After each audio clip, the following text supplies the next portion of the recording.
It took me 75 plus years to realize what I'll tell you in 20 minutes. If I could sit down with my younger self, maybe the one at 50, 60, or even 65, I would have so much to say. I would tell them what truly matters, what doesn't, and what's worth fighting for. I would tell them to stop worrying about things that won't matter in the long run and to embrace the present moment before it slips away. But life doesn't work that way, does it? We don't get the answers ahead of time. We learn by living, by trying, by failing, and by growing.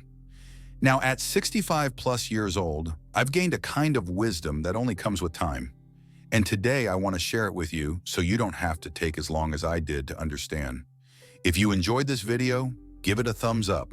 Don't forget to subscribe and turn on notifications so you never miss an update. 1. Happiness was never waiting somewhere ahead. It was here all along.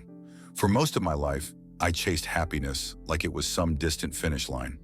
I believed it lived in the next achievement, the next milestone, the next version of myself that was somehow better, thinner, richer, more accomplished. I thought happiness was a prize, something I had to earn, something that always seemed just a little bit out of reach. I'll be happy when I retire, when I lose the weight, when my children are settled, when the house is paid off, when I have more time, more money, more certainty. But here's what I wish I had realized sooner. Happiness isn't waiting for you somewhere down the road. It's already here. It always, always has been.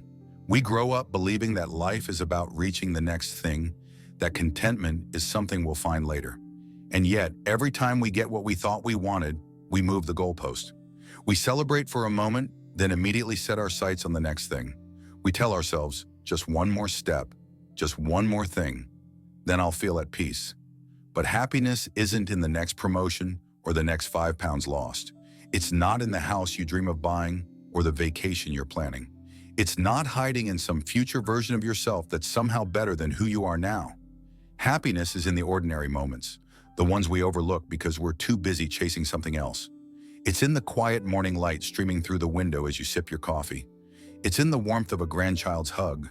It's in the deep laughter shared with an old friend.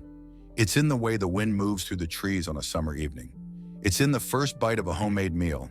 It's in the sound of your favorite song playing on the radio. I've met people who spent their entire lives working toward a dream, only to arrive and realize they were still searching for more. I've also met people who had very little, no grand achievements, no wealth, no extraordinary accomplishments. But they radiated joy. Why? Because they understood something most of us take a lifetime to learn. Happiness is not a destination, it's a way of being. I remember talking to an old friend, a man in his late 80s, who told me, when I was younger, I always thought happiness was something I had to chase. But the older I got, the more I realized I was stepping over it every single day. I had it all along. I just wasn't paying attention. That stuck with me because if you're always chasing happiness, you'll never arrive. But if you stop, if you truly pause, you'll see that joy has been waiting for you all along. You don't have to wait for retirement, for the perfect body, for the perfect life. You don't have to wait for everything to be just right. You can choose happiness right now, not because everything is perfect, not because life isn't hard, but because you finally understand that joy was never hiding. It was just waiting for you to notice. 2. Health is the greatest wealth, and it's never too late to take care of yourself. When we are young, we move through life as if our bodies are invincible. We push them, neglect them, take them for granted.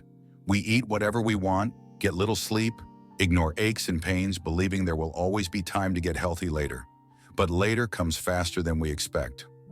One day we wake up, and our body reminds us, sometimes gently, sometimes sharply, that it has been with us through every decision we've made, and whether we treated it well or poorly, it has kept the record.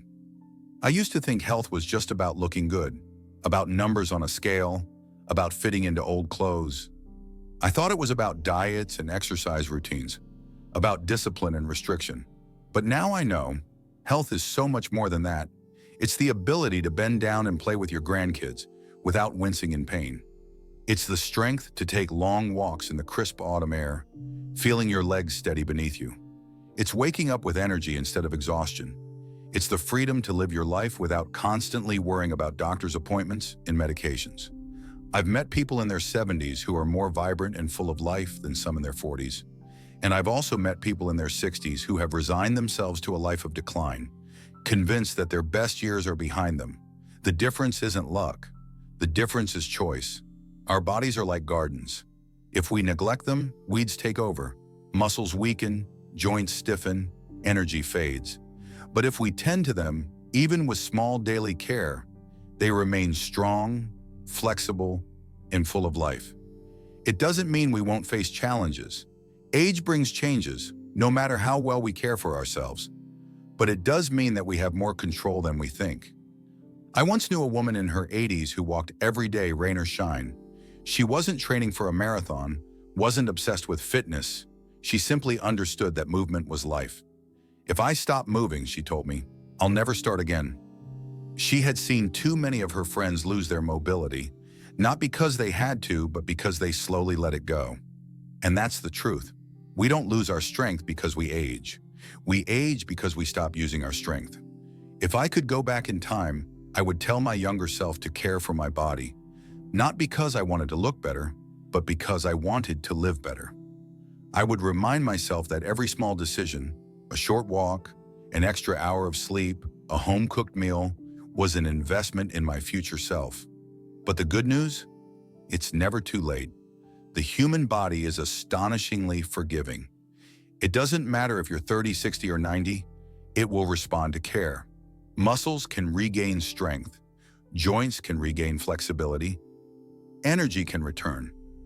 Even a small change, adding more vegetables to your plate, taking an evening stroll, stretching in the morning, can create a ripple effect that transforms how you feel every single day. There is a version of you, even at this stage of life, that is stronger, healthier, and more full of vitality than you imagine.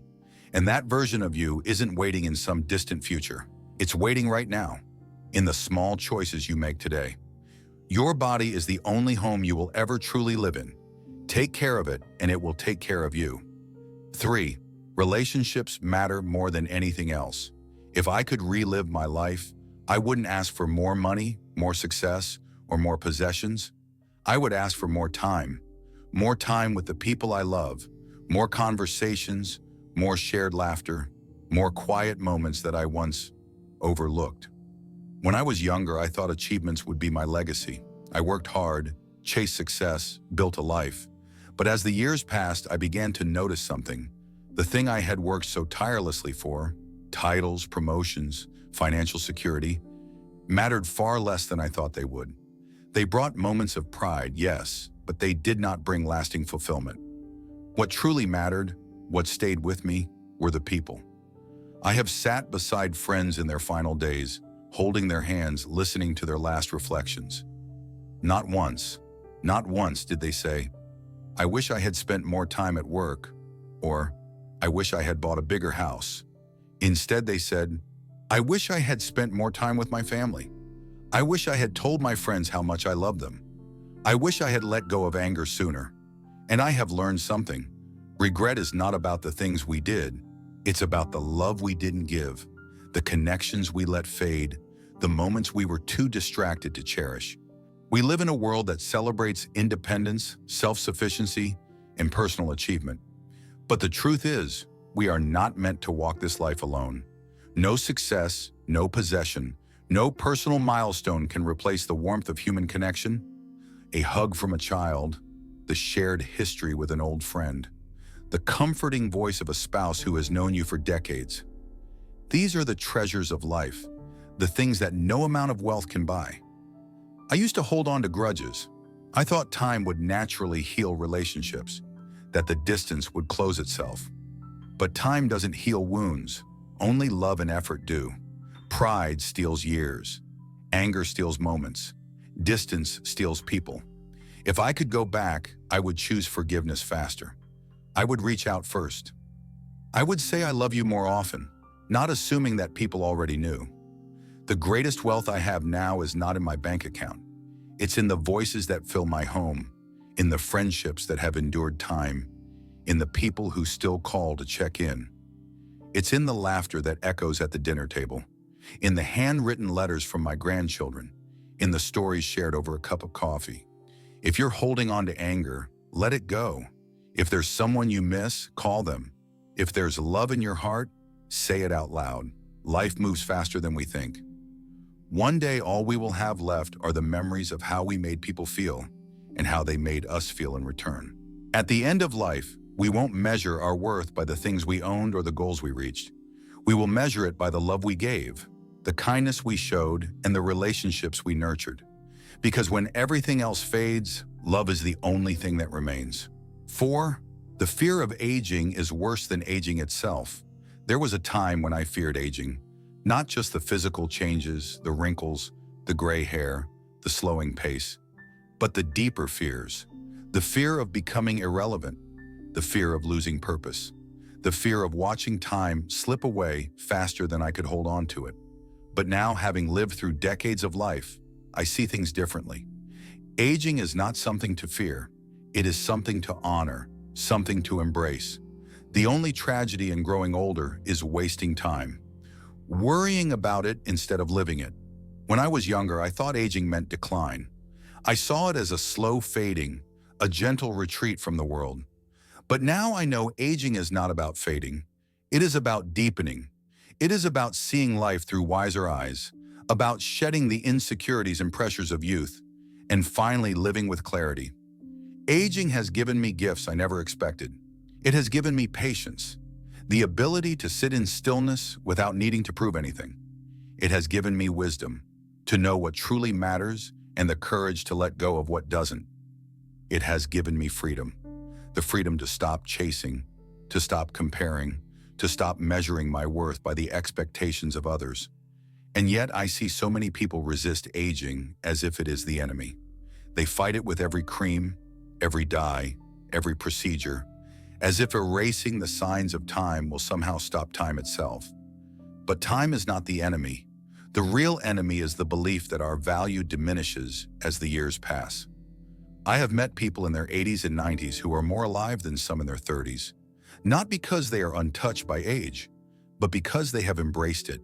They have chosen to keep growing, to keep laughing, to keep learning. I once knew a woman who took up painting at 78, a man who started writing poetry at 85, a friend who traveled solo for the first time in her 70s. Aging does not take away our ability to live fully. Our fear of aging does. The real loss is not in gaining wrinkles. It is in losing curiosity. It is in believing that our best days are behind us instead of ahead. It is in shrinking our world out of fear, in closing ourselves off instead of expanding. I have wrinkles now, but they are not just lines. They are stories, proof that I have laughed, that I have cried, that I have lived. My hands are not as smooth as they once were, but they have held loved ones, built a life, created memories. My body moves slower, but it still carries me through this world, still allows me to experience its beauty. And so I no longer fear aging. I fear not living while I still can. The only real mistake we can make is spending our precious years wishing we were younger instead of embracing the incredible privilege of growing older. Because the truth is, aging is not about losing youth. It is about gaining life, and I intend to live every last bit of it. 5. The best time to try something new is right. Now, there was a time when I believed that new beginnings belonged to the young, that learning a new skill, picking up a new passion, or stepping into a different version of myself was something best left for those with decades still ahead of them. I thought that after a certain age, life was about maintenance, not discovery, about settling into routine, not expanding into possibility. I was wrong. I have come to realize that the only thing that truly limits us is our own belief that it's too late. Too late to start over, too late to try something different, too late to chase a dream. We once had dreams but were too afraid or too busy to pursue them. But time has taught me something. The moment you decide to start, no matter how late you think it is the moment you prove to yourself that it was never too late to begin with. I have met people who, in their later years, picked up a paintbrush for the first time and discovered an artist inside them that had been waiting for decades. I have met men and women who started writing, learning an instrument, mastering a new language, not because they expected to be the best, but because they finally gave themselves permission to enjoy the process. I have watched people go back to school in their 70s, fall in love again in their 80s, and travel the world for the first time in their 90s. The idea that we have to stop growing because of our age is nothing more than a lie we've been told. A lie that keeps people from experiencing the richness that life still has to offer. A lie that keeps us from evolving, from learning, from waking up excited about something new. There is no rule that says you must stop dreaming after 60, no law that says curiosity must end at retirement, no expiration date on trying something for the first time. And yet, so many people hesitate. They worry about looking foolish, about failing, about not being as quick or as sharp as they once were. But let me tell you something. Growth is not about being the best. It's about being better than you were yesterday. It's about challenging yourself, expanding your mind, giving yourself permission to be a beginner again. I once met a man who had always wanted to play the piano, but convinced himself he was too old to learn. "What's the point?" he said. "By the time I'm any good, I'll be in my late 70s. I asked him, "And how old will you be if you don't learn?" "Time will pass no matter what. The years will come and go, whether you decide to fill them with new experiences or not. The question is, how do you want to spend them? Looking back with regret at the things you never tried, or looking forward with excitement, knowing that every day still holds the potential for something new?" I used to think that the best time to start was when I was younger. Now I know. The best time to start is right now. Not yesterday, not tomorrow.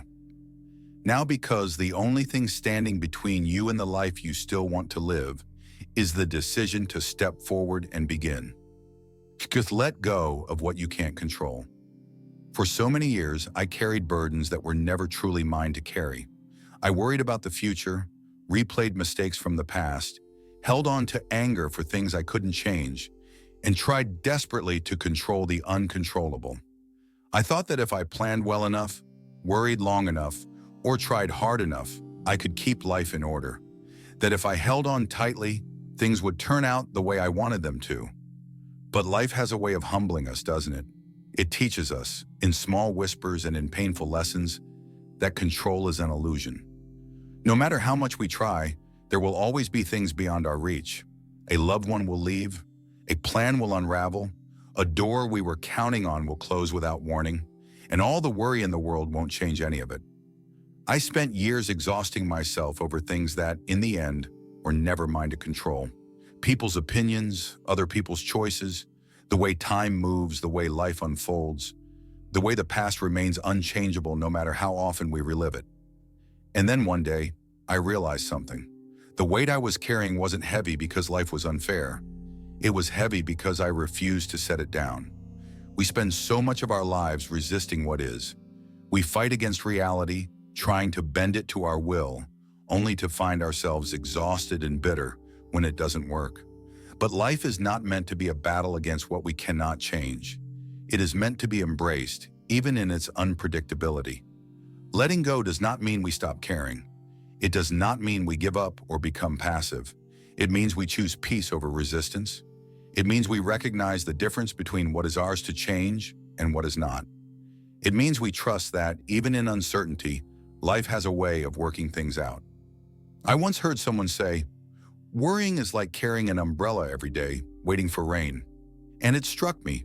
How often do we hold on to stress, anxiety, and fear for things that may never even happen?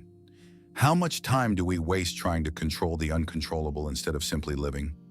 If I could go back, I would tell my younger self this: set down the weight. Let go of the things that steal your peace.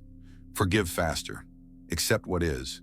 Trust that no matter how life unfolds, you will be okay. And if you're still carrying burdens that are not yours to carry, I hope you find the courage to let them go. 7. The small moments were always the big moments. We spend so much of our lives chasing the big moments, the milestones, the achievements, the grand successes. We tell ourselves that those are the things that will matter most. The promotion, the dream vacation, the big house, the major accomplishment. But now looking back, I see the truth. It was never the big moments that truly defined my life. It was the small ones. It was the warmth of my child's hand in mine as we crossed the street, the sound of laughter echoing in the kitchen on a Sunday. Afternoon reflections. The way my mother hummed while she cooked, filling the house with something more than just the smell of food, something like love itself. It was the long conversations over coffee, the way my dog rested his head on my lap, the quiet stillness of a morning before the world fully wakes up. These are the moments that stay, but we don't see it when we're in them. When we're younger, we rush past these moments, believing they are ordinary. We assume the best days are somewhere ahead of us, waiting to be reached. We fail to realize that this, right now, is life, that the small fleeting moments are the ones we will long for when we no longer have them. I have seen people in their final days, and do you know what they talk about? Not their biggest achievements, not the money they made, or the awards they won. They talk about the way their partners looked at them across the dinner table, the way their child's laughter once filled the house, the way they felt lying in the grass on a summer afternoon, staring at the sky with no agenda, no worries, just being. They talk about the love they gave and the love they received. They talk about the moments, the ones they never thought would matter, but did. And so, I no longer chase the big things. I no longer wait for life to begin at some future milestone. Instead, I pay attention. I notice the way the light shifts in the afternoon. I cherish the phone calls, the text messages, the unexpected visits. I sit longer, listen deeper, love harder, because one day these moments will be memories. And I want to make sure that when I look back, I didn't miss the best parts of my life while waiting for something bigger to come along. So, if you're still searching for happiness in some far-off future, stop, look around. It's already here, hidden in the ordinary. And one day, you'll see it was never ordinary at all. This is your time. If there is one thing I know for certain after all these years, it is this. Life is not measured by how much time we have, but by how well we choose to live it. And the most heartbreaking thing I have seen, more than loss, more than hardship, is people reaching the end of their journey only to realize they spent too much of it waiting. Waiting to be happier. Waiting to be thinner, richer, more successful. Waiting for the right time to start something new. Waiting for apologies that never came. Waiting for the perfect moment to say I love you, to take the trip, to embrace life fully. But here's the truth that time has taught me. There is no perfect moment. There is only now. Life does not pause for us to figure it all out. It moves with or without our permission. It moves while we hesitate, while we overthink, while we wait for the fear to subside. And before we know it, years have passed. Opportunities have slipped away. The people we love have aged. The moments we could have cherished are nothing more than distant memories we wish we had held on to more tightly. But what I also know is this. It is never too late to start living. It is never too late to forgive. Never too late to let go. Never too late to pick up the phone, to try something new, to say yes to life in all its unpredictable, imperfect beauty.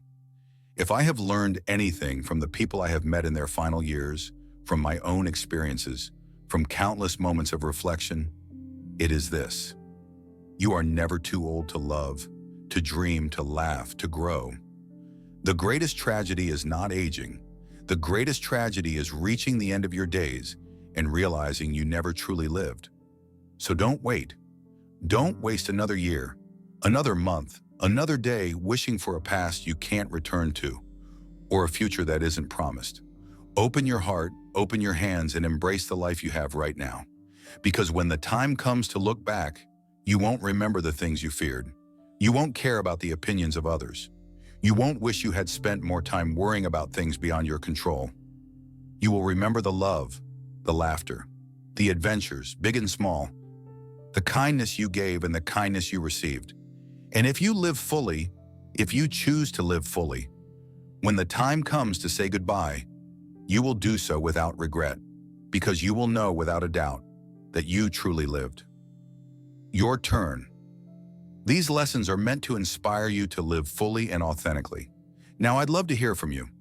Take a moment to reflect and share one thing you've learned and plan to apply in your own life.